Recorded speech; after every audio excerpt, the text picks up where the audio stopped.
Welcome along to Talk Radio Wales. With me in the studio is Dave Hurford, and we're going to be taking a look back at 2021, some of the stories making the news, and we're going to sort of intersperse that with some music. So to start off with, here's Al Bowlby and Hang Out the Stars in Indiana.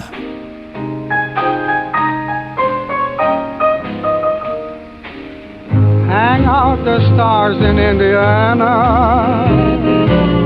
up in a sky of midnight blue. Hang out the stars in Indiana to light my way back home to you. Have every robin sing a love song, a melody just meant for two. For in my heart there'll be a love song, a song I long to sing to you. How could I find the things I sought for? No wonder they were all denied. The very happiness I fought for was right back by your side. So wait for me in Indiana, and when the long, long day is through, hang out the stars in Indiana to light my way back home to you.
Again, we've got Llanelli House receiving £120,000 in funding to remain open.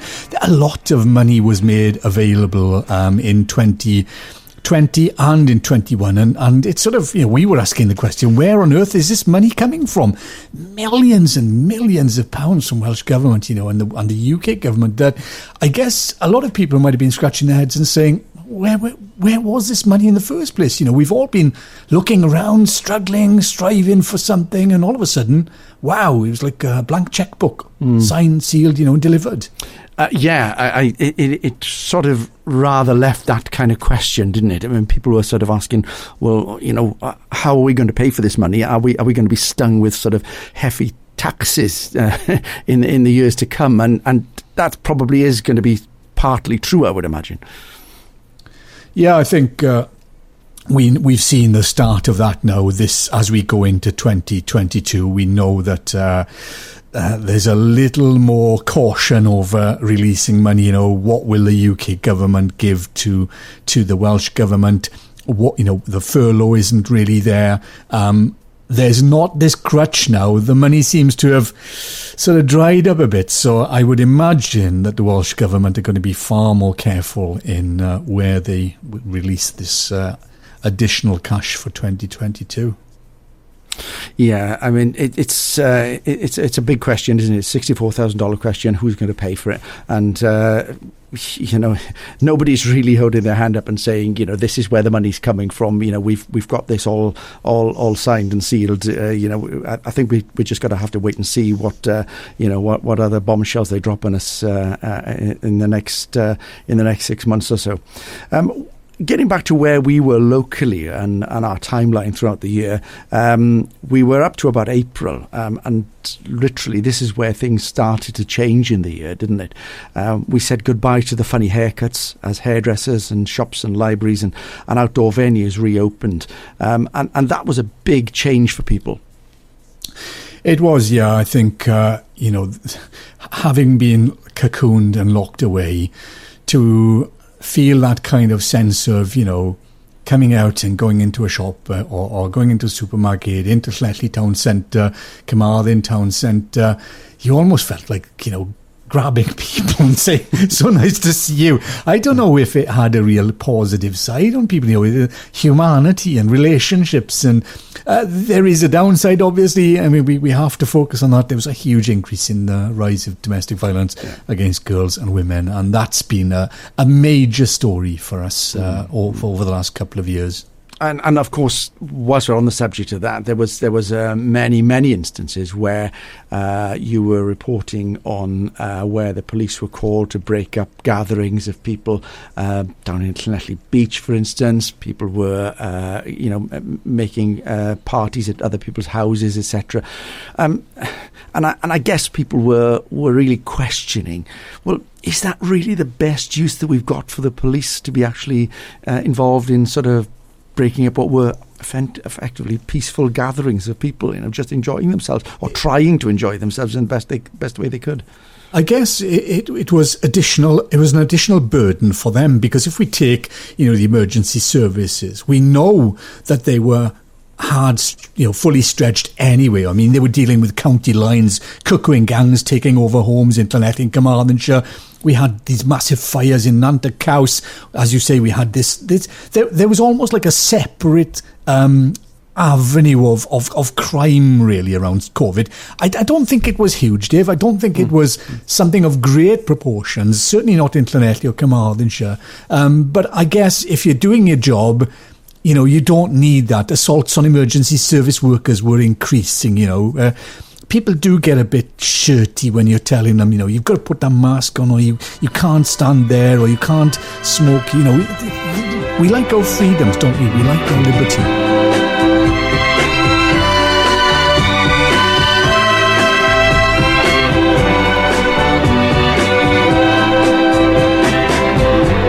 My mama told me, she said, son, please beware.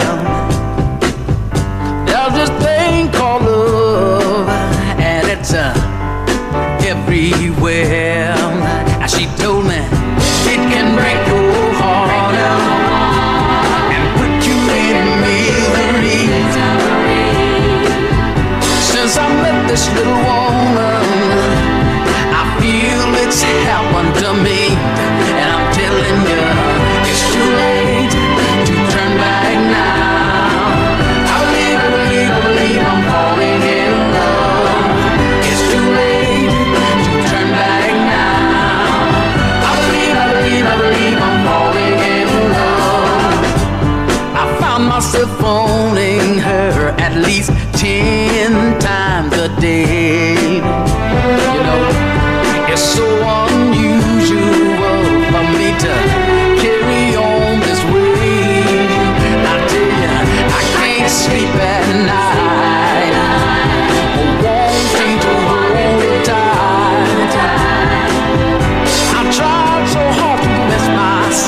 That this feeling just can't be right. And I'm telling you, it's too late to turn back now.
Yes, I think that's what it's all about, really, isn't it? Is people felt that their liberties and their freedom was being eroded, really, by all this pandemic, and that in a sense that it was being the pandemic was being used as a bit of an excuse by the authorities to try to sort of wave a stick at them, kind of thing. Well, we had the Senate elections as well, and I think a lot of people were quite shocked at the massive majority that Lee Waters came back with to be re-elected.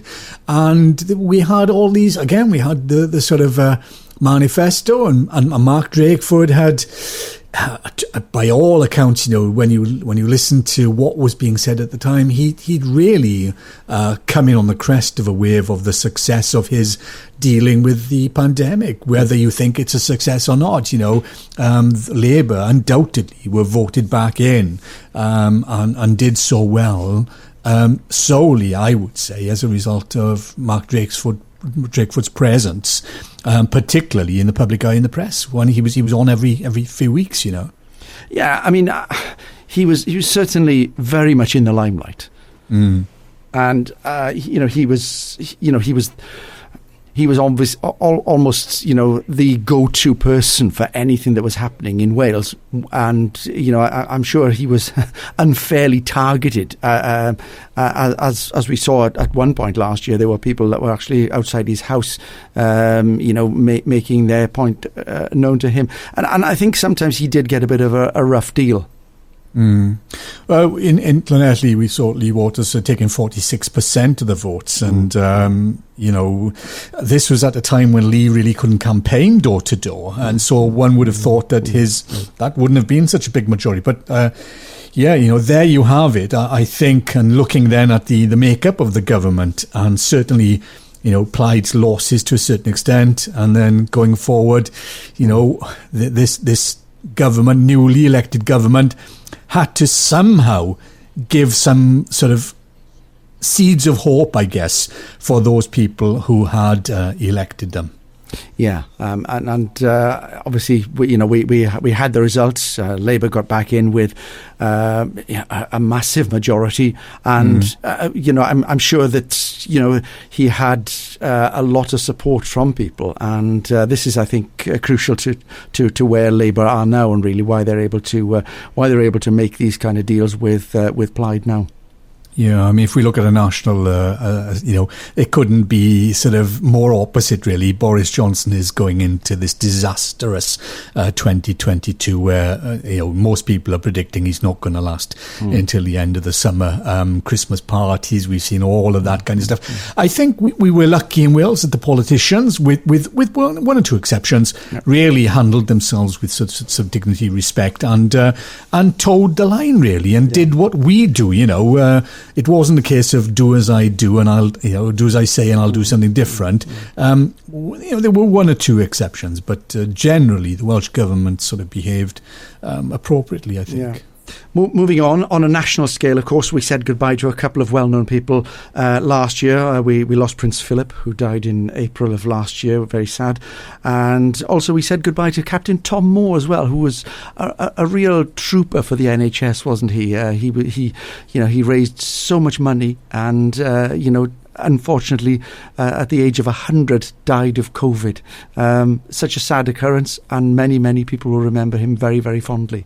Yeah, and a local connection there in that one of our former members of staff, Ewan Lewis, now in the RAF, as a photographer, actually photographed and got his images of the flyover for Captain Tom into all the national papers. Fabulous. It's always good to hear a local connection, and that really does make it such a small world, doesn't it? Yeah. Well, thanks, Dave, for that. And we'll take a quick musical break again now. This one is Dangerous Crossings. It's a various artists. I can't pin down who they are. It was made by migrants and refugees who are fleeing different countries. Something we've seen in the news, the national news certainly, but also locally where councils have taken in refugees and migrants. And so many deaths over the last year of these people who are just fleeing some horrific circumstances in their own countries. So this is Dangerous Crossing. الحب يملى القلوب والخير خلقي فيك تجرح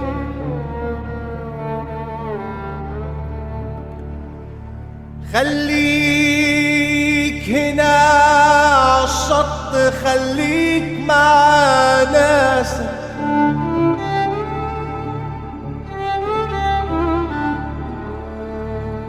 هم الايدين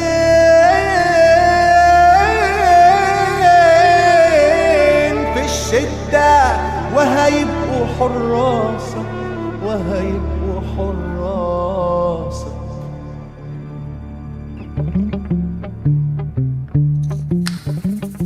هذه موية تريبتو وربوها قردامة ويه هكذا هالسيو ديباتو تدكي كما هول يريستو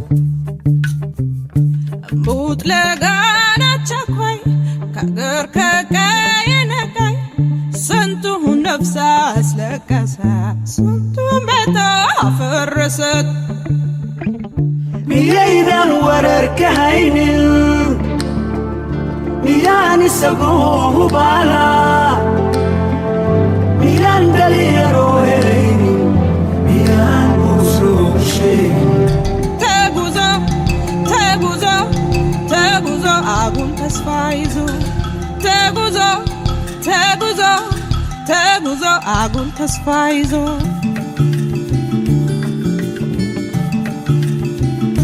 Odo kabnu biajitu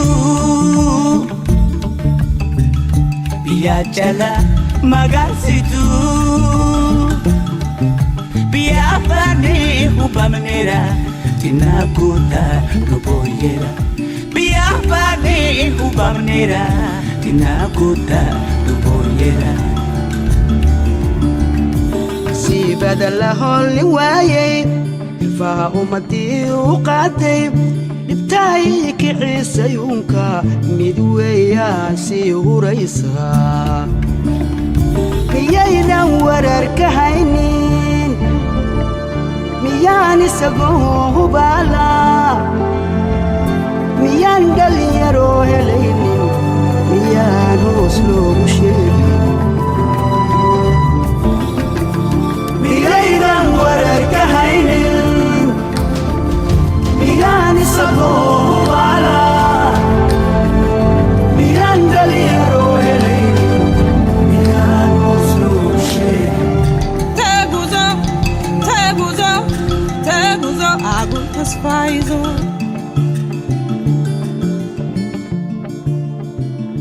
عبت سقي وقلي زليل وانا بسقايه عبت سقيت زحفتي زليلات وثنا بسقايه عفتي اوي حفتي انت الكي يعدقونا سقايه حاوي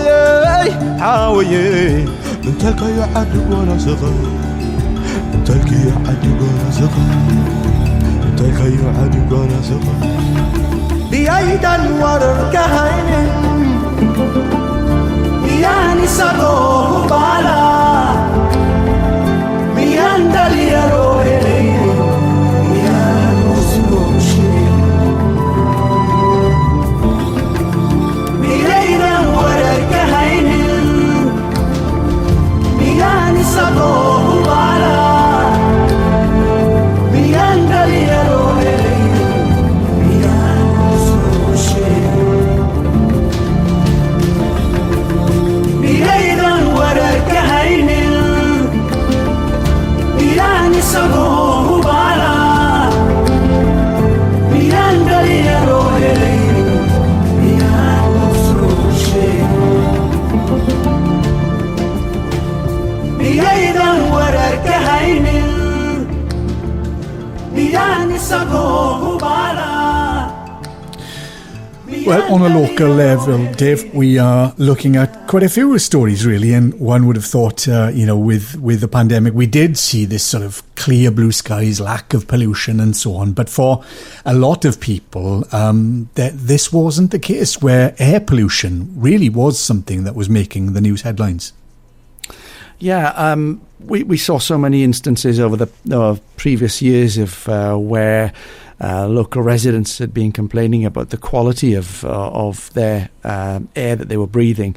And this is particularly noticeable done in Sandy Road there, where the residents had been up in arms for many, many years about this problem with the traffic roaring past their front doors.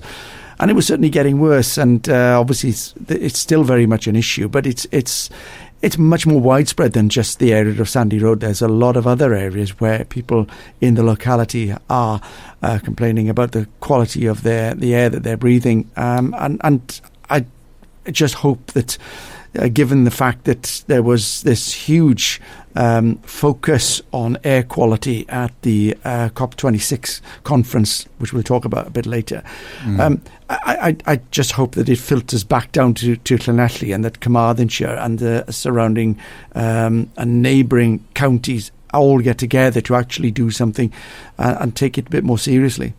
Yeah, we saw the delay with the Winter Carnival with a car crash on that road, which heightened, what a bottleneck it really is. And we interestingly enough, we went with this story throughout the year, really. We didn't leave it go because there was so much information coming through. And then we had somebody from Manchester who'd linked up with us, and she was launching a campaign there, and Mums for Lungs linked up with us, and then Llanbedr in North Wales linked up with us. So all of a sudden, this one local story in Llanelli in Sandy Road is sort of magnetising and drawing in other people saying, well, hey, yeah, we're dealing with that. And actually, yeah, it's the Welsh Government again, it's the same people who's saying the same thing to us.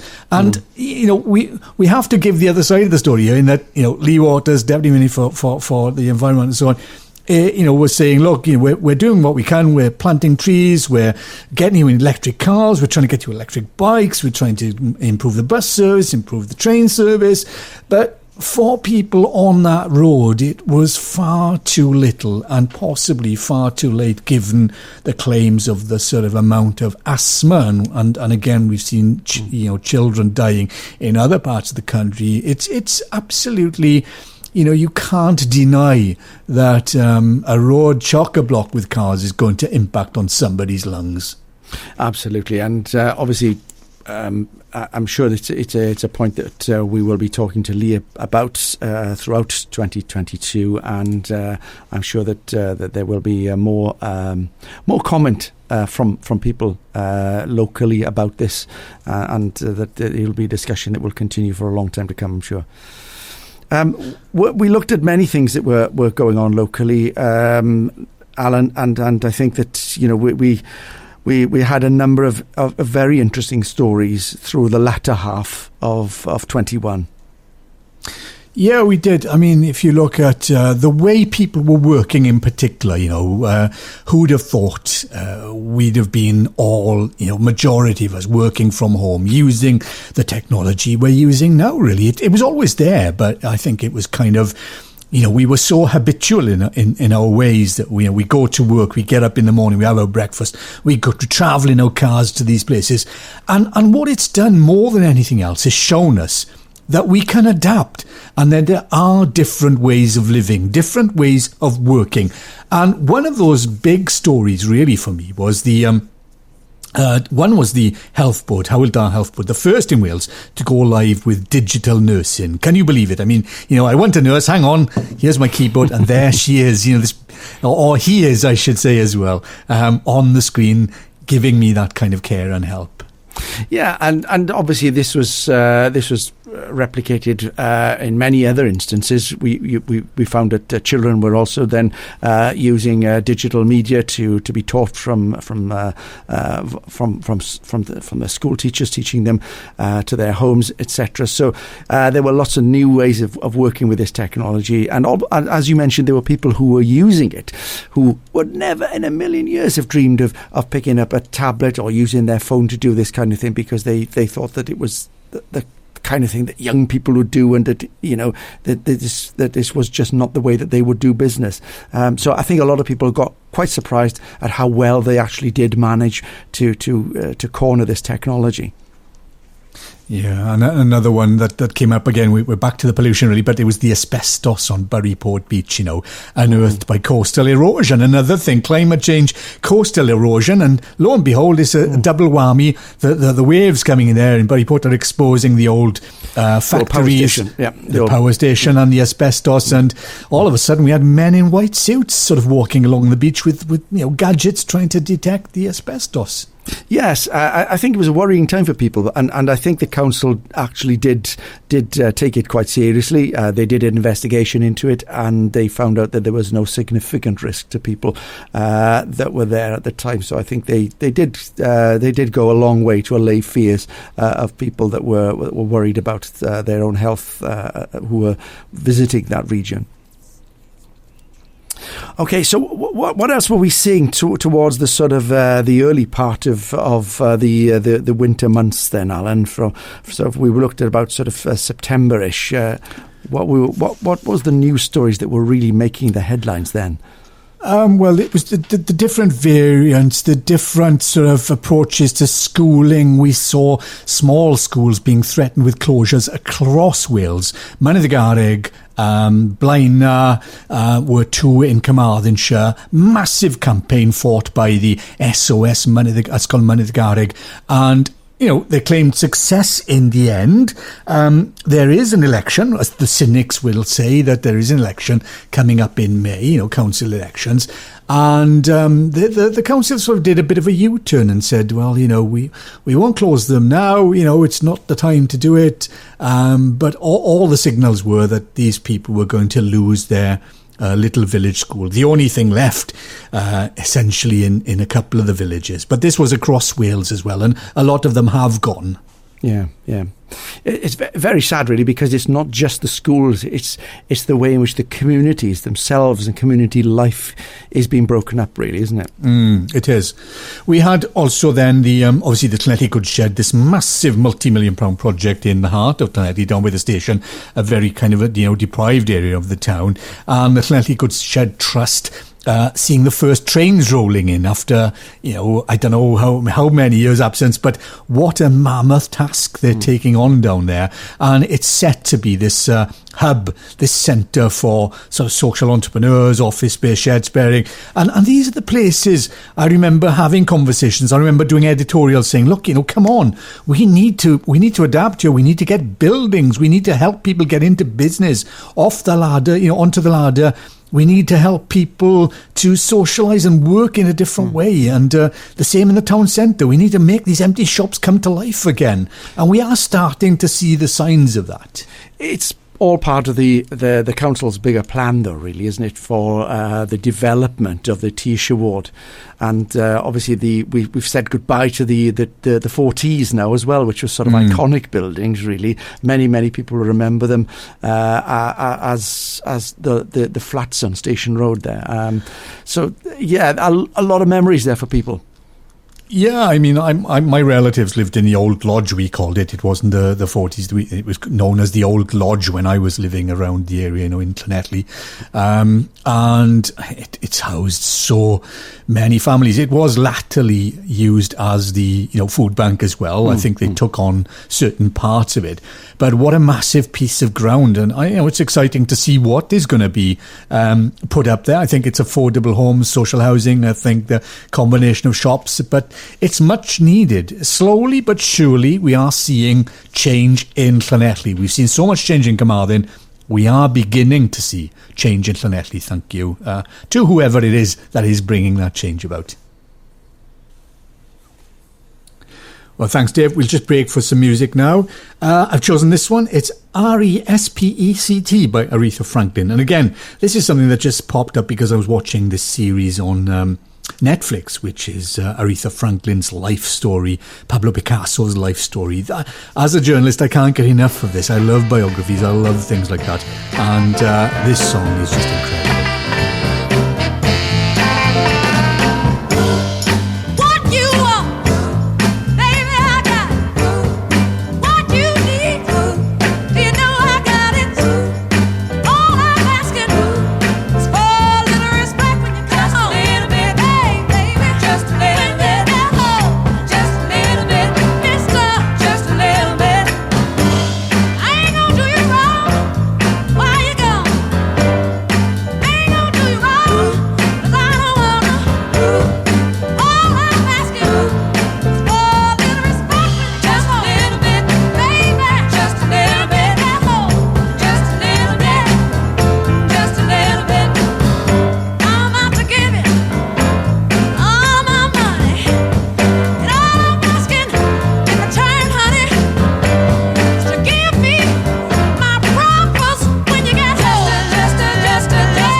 Alan, it's great to talk to you, as always. And this time of year, we get together and we certainly put the worlds to right and talk about some of the things that have happened in the last 12 months, whether good or bad. I don't know. Sometimes we do find some really good stories amongst them all, though, don't we? Yeah, we've got this one story here of Gareth Bale bussing into Mynydd the Garreg for a new film about Ray Gravel. It's a lovely story. It's based on the theatre production Grav, and I was lucky enough. I don't know how I managed it. I always seem to get a message or some call or text or something to say, hey, by the way, so-and-so is here. And this happened to be on my doorstep. So I winged it down the road, and there was this old bus coming in, and Gareth Bale, not the footballer, the actor, playing the older Ray Gravel, and Ian Evans, a young lad who was playing the young player. It was the sequence where the bus was picking up Ray Gravel to take him to a local rugby match. And I think I'm sure it's being aired soon. It may be this year, I think. I'm looking forward, or it may even have been aired, but I'm looking forward to seeing that. And as you know, a lot of history up here in Mynydd the Garreg with Ray Gravel. Yeah, and indeed, fond memories of many, many hours I spent with Ray as well. He was an incredible character who, well, I always treasure the opportunity that I had to work with him on so many different occasions. What a great guy. And certainly, yes, as you said, the film was incredible to watch, and I'm sure many other people would have also likened the scenarios that were in the film as well to Ray. So yeah, nice one. We saw lots of news towards the end of the year, Alan, and just recently, a few months ago, we saw the tanker drivers that were causing all kinds of problems here, where we saw no petrol in our petrol pumps.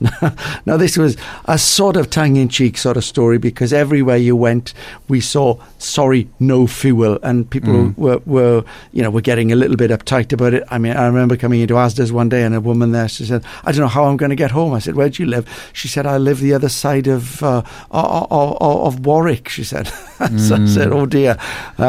So, there were people that were quite right, that had come all the way down to Llanelli to visit relatives and what have you, and they just were stuck down here.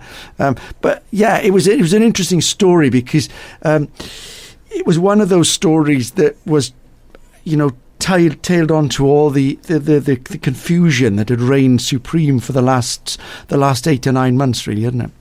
Yeah, it's sort of. I did report on it, and I saw some of it. It went past me by, because, as I said, I mean, I was at home. It didn't really bother me too much. I remember going into Pontiet's to get some diesel for the car, and a chap pulling up, with about 4 or 5 jerry cans in the back, and I guess, wow, what's going on here, And I've been everywhere. He said, I've been to Llanelli, I've been to Swansea, I've been to Gosaina, and this is the only place, Pontiet's, and there's some petrol here, so I'm filling up, and it's for my wife, because she has to go to work. She's a nurse and so on. So there were cases where people really did need that, the RNLI, for instance. If you're in the RNLI, if you're in the fire service, how are you going to get to work if you're not fuel? I don't know if it's going to... I think it just signals, what's to come should society break down. I mean, it did actually... Mad Max-ish. It did actually show that there was a very generous side to people as well, because other people who had fuel were actually seen to giving it to people who needed it to be able to get to work and things like that. So it did actually show a side of human nature which was a very generous side, and that was nice to see as well in a number of cases. So that was just one of the sort of little sort of stories that was, getting headline news. It was getting national attention, and I think it fizzled out very quickly, though, thankfully, and it didn't cause too much disruption. Moving on from that, Alan, what else did you see which was taking your attention? Well, again, on a national and local level, really, we report on the council a lot. We keep an eye on things. We monitor things. We hold people to account. That's what the press does. And there were a lot of rises of cases of kind of the ombudsman coming in and taking on councils, and Audit Wales taking on councils, things not quite right. We saw that in Bury Port with the Clark winning for her appeal for unfair dismissal. I remember watching a planning meeting at Carmarthenshire County Council where this couple wanted a one planet development. It was fantastic what they were doing out in Llandilo there. And the councillors, anyway, rejected it. They said, we don't want this. A lot of them had rejected it. And so the chairman, Alan Llanelli, said, well, you have to give us good reason for that. And you need to go away now and write a report. And one of the councillors from Llanelli, who's Gareth Thomas, I think his name is, I quite extraordinarily said, I'm not going to do that. He said, I'm going on holiday. And that was it. I just felt that we were going through a sort of a time of this, scandals within councils. And now that we were all seeing these meetings online, do you know what I mean? We didn't have to go to County Hall anymore. All of the council meetings were being streamed online. So we were, I think, for a lot of people who were maybe curious, a bit nosy, for once they were able to see how this stuff works, and some of the stuff that was going on. Yeah. It's yes, as I said, this last year has been such a mixed bag of stories, really, hasn't it? And we've gone from what was beginning of the year where very little was happening to the end of the year where it's almost business as usual, really, isn't it? A couple of things which sort of caught my eye this year. Obviously, the Queen, she'd been unwell herself, and she decided that it was in her best interest not to attend the COP26 this year. So a lot of people were putting a bit of speculation on whether or not she was genuinely unwell, or whether it was just something which she was able to shake off. And she also didn't attend the remembrance service either, which was another factor which people sort of often sort of thought, well, is there any more to this story? But thankfully, she seemed very well on the Christmas message, and thankfully that was the case. Getting onto a local level, onto the remembrance service, though.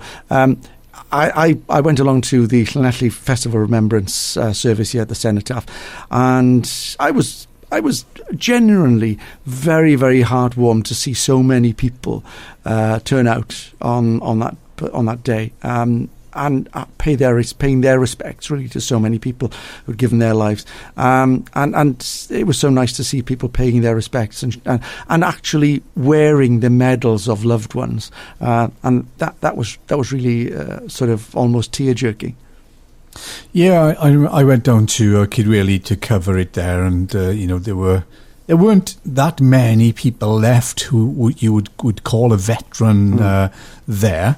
But yeah, there was a nice crowd and a band, and I think this kind of maybe is going to signify the future for all of these kind of massive events that we used to have.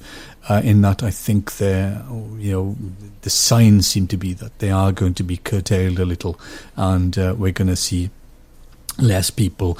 Also relating to that, the Thank You NHS Spitfire painting donated to Prince Philip Hospital in Llanelli by local artist Tim Jenkins. That was a nice touch as well.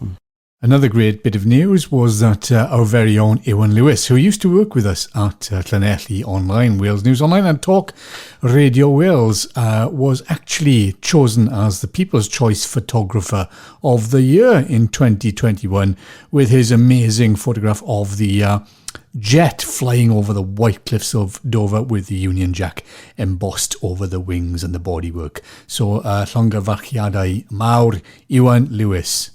Okay, time for another musical break, and this time, not that jet, the typhoon I think it was, flying over the white cliffs. This is The Sound of Silence by Disturbed. Hello, darkness, my old friend. I've come to talk with you again, because a vision softly creeping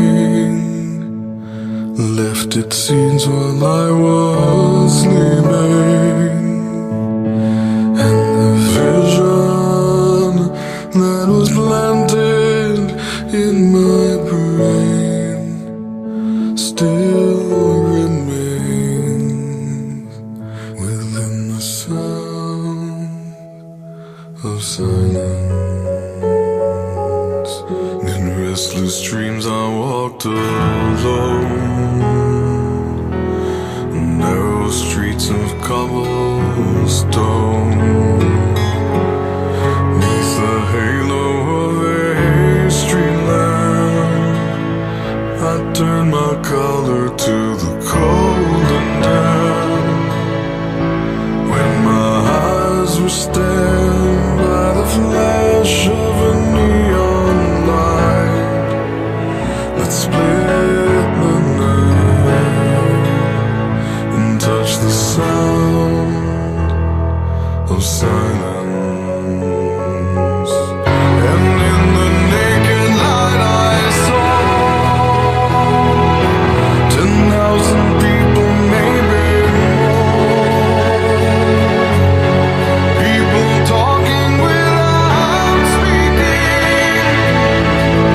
people hearing without listening, people writing songs and voices never shared, and no one dared disturb the sound of silence. Fool said I, you do not know. Silence like a cancer grows. Hear my words that I might teach you. Take my arms that I might reach you. But my words, like silent raindrops, fell and echoed in the wells of silence. And the people bowing to the neon god they made. Inside flashed out his warning, and the words that it was forming. In the signs and the words of the prophets are written on the subway walls, in tenement halls, and whispered in the sound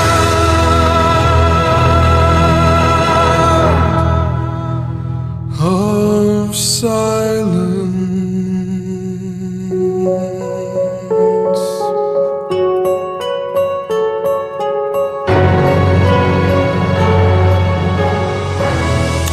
Whilst we're on the subject of Prince Philip Hospital, obviously, there's been a massive investment by the Welsh Government this year, £20 million to build a new operating theatre here to service more of the daycare patients. And I think the thinking behind it is to be able to get through the backlog of operations that have obviously piled up now because of the pandemic, and also it'll hopefully streamline the way in which people can get access to treatment. So that's really good news for the people of Llanelli and the wider area as well. Yeah, I think we're seeing a greater investment. It has to come, really, and we're going to see far more savvy ways of the NHS linking up and working with pharmacies and GP surgeries in order to sort of, deal with what is essentially one of the longest waiting lists now. This backlog before the NHS. We've had the minister saying that it's going to be at least one assembly term before we can even get on an even keel. So this is going to be a big boost towards that. On a local scale to you, really, a local level, we had this big sinkhole opening up under the bridge, almost under your house, Dave, in Llanelli there. Yes, how can I forget that? Yeah, I think it was actually revealed that it wasn't necessarily a sinkhole. I think it was a burst pipe, and it required quite a bit of work to rectify the problem. So I think that's what it was, and it seemed to be when there wasn't a lot of water in the river, it was just literally directing the entire flow of the river down this broken pipe. So of course there was a lot of water as you approached the area, and then further down the stretch of the river, there was absolutely nothing. So it caused a lot of distress to wildlife and fish, and I think people were quite concerned about it. But I think it's been seems to have been fixed up now. So it's that's all good news. But yes, it did cause quite a bit of interest. Yeah, I think one of the biggest international stories, obviously, was the retaking of Afghanistan and then the ensuing sort of chaos and fleeing of the country and trying to get nationals out and then the refugees. And there it just goes to show we have this huge international story, and it filters back again to the local, with Carmarthenshire supporting the rehousing, the refugee resettlement programme here, offering housing to Afghan refugees. Yes, and I think that's a story that's going to run and run, really, isn't it? Because there's over the years we've played home to many refugees from Syria, and that has been an extremely effective plan, really, which has really worked well. And I think what the authorities were hoping is that they could build on the success of that plan, and obviously they have people in place to deal with these refugees, so that it sort of made sense, really, to try to use the infrastructure that they'd built to look after these people.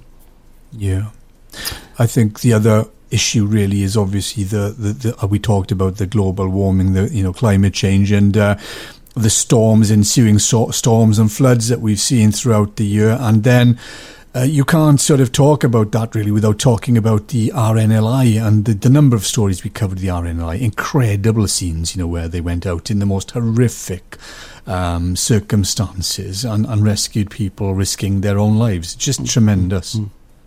Yeah, and take my hat off to them. They do a tremendous job, and I think to be fair, I sometimes don't think that they get the recognition that they really do deserve for the risks that they take in rescuing people from what is horrendous situations. So yeah, all credit to them. Absolutely brilliant job that they do. One of the main arts and entertainment stories in the news, you couldn't miss it really, was the making of the Beatles film Get Back by Peter Jackson, him of Lord of the Rings fame. What a fantastic piece of film. I mean, it looked like it could have been made today, and it showed this wonderful friendship, this love and bond between the Beatles, especially between John and Paul. And this had just sort of laid on a cutting room floor somewhere and then put into vaults, the Beatles vaults, for some time. And it was a collaboration between Peter Jackson, Paul McCartney, I believe, and Ringo Starr, and some of the wives that are left behind, to get this thing out. And it was released not that long ago, and I watched every episode back to back. It did move me to tears, I have to say. This is one of those songs that did that, with Paul and John sort of looking at each other, with mixed emotions, and the band splitting up and all sorts of things. It really was a roller coaster ride, and this is a beautiful song, The Long and Winding Road by the Beatles. Long and winding road that leads to your door will never disappear. I've seen that road before. It always leads me here. Lead me to your door. The wild and windy night that the rain washed away.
Obviously, one big story that we've looked at, and we haven't really touched on an awful lot on it, is vaccination and the rollout of the booster program with this Omicron variant that was identified towards the end of the year. Now, that's probably the biggest story, which is still around at the moment, and people getting vaccinated. We're still seeing a little bit of opposition from some people, but generally I think more people are being vaccinated now far quicker than they were, and I think the plan is that they're going to get everybody, certainly in Wales, to have been ideally offered a third booster, not a third jab, a booster, but jab by the middle of January, which is fantastic news, and I hope that they actually manage to meet that target. Yeah, I think it's again, it's reflective of the kind of massive effort on behalf of the sort of national, regional, and local governments, health boards coming together. I think we're seeing a lot more of that collaborative working in order to deal with this. Maybe that we wouldn't have necessarily seen in any other circumstance, but it has taken this kind of catastrophe, really, this disaster, if you like, in the making. Some knee-jerk reaction, to it, but generally, sort of, it's been firefighting, hasn't it? We'll do this here. This happens.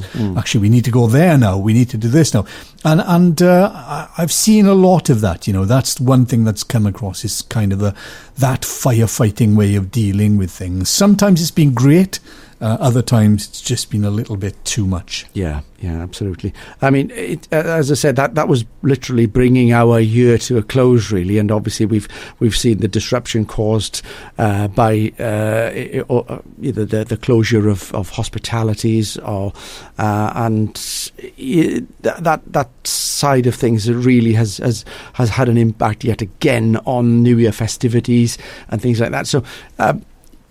All in all, it's been a bit of a whirlwind. People feel that we've gone backwards, and I'm sure that as we look at the situation we were in last year, people are sort of questioning: is this going to be an annual event? Are we going to be facing this kind of disruption every year? We certainly hope not.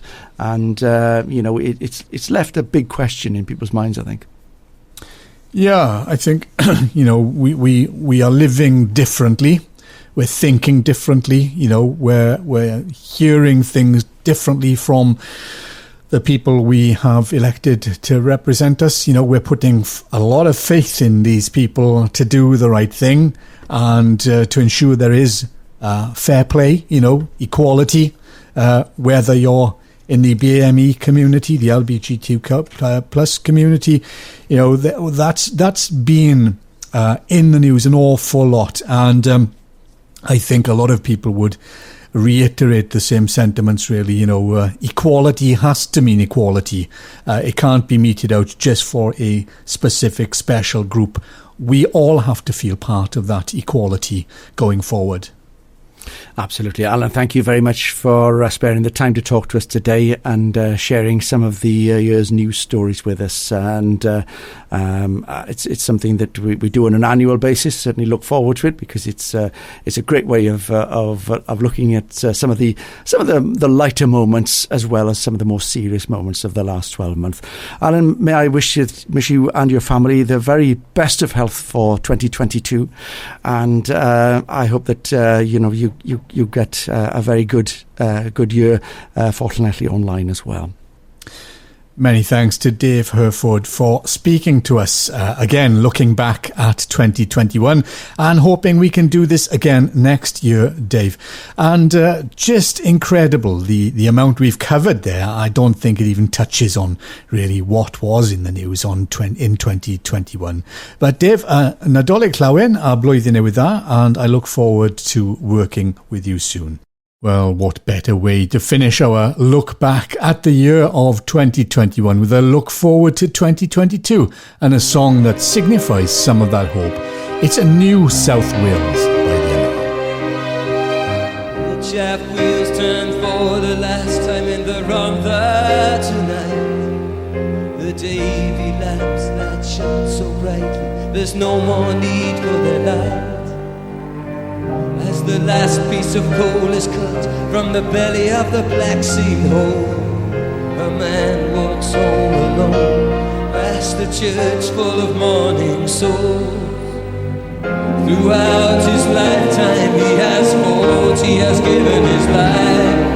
In tears the congregation sing, come round there, oh my Lord. Great is the rape of the fair country.